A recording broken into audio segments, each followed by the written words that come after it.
Now, diss tracks are nothing new to YouTube, but for some reason, when PewDiePie made a diss track aimed at the children's YouTube channel Cocomelon, YouTube decided that that was too far. I'm gonna get into all the details in a moment, but first, if you could please smash that like button, we would really appreciate your support. And with that out of the way, let's just dive right into today's video. After years of being totally cool with diss tracks being on their platform, YouTube suddenly has decided to delete PewDiePie's new parody song called Coco, which, as I mentioned, was directed at Cocomelon. Diss tracks first exploded in popularity on YouTube back in 2017, and the idea of beefing with another channel is certainly not new. I mean, he did this with T-Series, and you had the Paul brothers dropping diss tracks, Rice Gum dropped a diss track. I mean, every big YouTuber has jumped on this trend before. And on February 18th, media outlets noticed that the Coco video had mysteriously gone missing from YouTube after it had garnered over 10 million views. The video was posted just a week prior, and everything in the video was clearly a joke against this very successful children's channel. The beef only lies between these two because PewDiePie's followers joked that Cocomelon was passing him as subscribers, much like when T-Series was. I mean, it's all in jest, but for some reason YouTube has no sense of humor, even though most people come to their platform to laugh. And a majority of creators on the platform apply some form of comedy to their videos, whether it's done in the writing or in the editing. Felix has even praised them on a number of occasions for their success. Plus, a nursery rhyme format was used in the diss track to add even more comedic effect than necessary. But it's PewDiePie, so there's no such thing as being too over the top. Dressed as Mr. Rogers, PewDiePie dances around a classroom while rapping lines that would just ruin any kid's childhood, you know, saying things like Santa Claus isn't real. The whole point is that it was an obvious joke and everyone on YouTube knew that except for YouTube themselves. Google later announced that they deleted the video because it violated their policies regarding child endangerment and harassment of another creator in the song. I mean, he did make a few jokes at 6ix9ine's expense, but that man loves clout, so there's no way that he would flag a promo opportunity like PewDiePie name dropping him. The decision is completely ridiculous and proves that YouTube doesn't know what they're doing. All of the kids in that music video were talented actors that had their parents on set who consented to them being in the video. On top of that, the video was delayed for months just in preparation for YouTube's child safety regulations for filming. He wanted to make sure that he did everything by the book, and he did, but it still wasn't enough. And here's probably the most important part. The kids in the video aren't actually hearing any of the swear words or foul language for that matter in the song because they had a censored version play while they were lip syncing. Although Google is remaining solid with their decision that it still violated their policy because the video was meant to appear like children's content, but there was inappropriate material instead. Now, that I can understand, but you still cannot just delete content like that. There is a reason why YouTube created the kids platform, and at some point, what a kid watches on the internet has to be on the parents. Parents have to be taking some form of responsibility in teaching their kids what parts of the internet are safe for them and using web blockers if they really don't want to, you know, expose their kids to inappropriate things. You see, in 2018, YouTube experienced a number of scandals regarding disturbing content that was trying to be passed off as kid-friendly. So in response to this, they applied extra harsh safety features and then created the children's version of their platform. PewDiePie's video was marked specifically for adults and labeled as not safe for kids, which means that if his video was being shown to kids, then that's on you, YouTube. When asked on Twitter why they removed his video, Team YouTube responded saying, "This video violated two policies. One, child safety by looking like it was made for kids but containing inappropriate content. Two, harassment by inciting harassment at other creators. We allow criticism, but this crossed the line. Specific policy details in the image below." The final claim YouTube makes about harassment we're assuming is about 6ix9ine because Felix jokes that he wants a legal fight. I really don't think that Cocomelon could honestly be the one that they think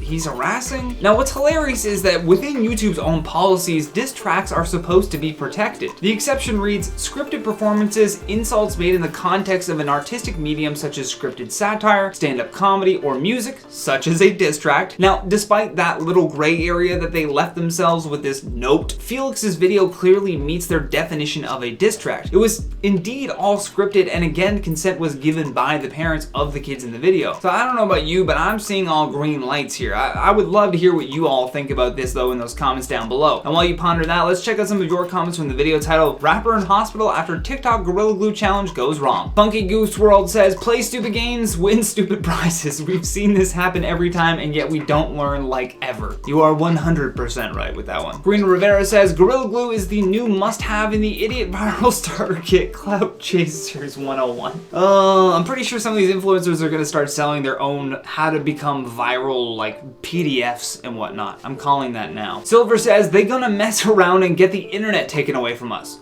Hold on a second. They can do that? Y'all better stop playing around. Stop playing. Morgan Dobie says, I like how the person recording just watched him do this. Yeah, for real. You didn't even hear someone go, not even I don't know if you should, maybe, nothing. They just recorded him do that. Lovecaster says, Gorilla Glue should be the one suing these attention-hungry people. I mean, feels like defamation, right? Like they're out there wilding in the streets, making a bad name of your glue. But I mean, should they though? This is like free advertising for them also, and they are proving that their glue is really, really sticky, which is kind of the point of selling glue. Either way, that's been today's video, guys. Thank you so much for watching. I've been your host, Johnny Rogers, and until next time, stay classy, YouTube.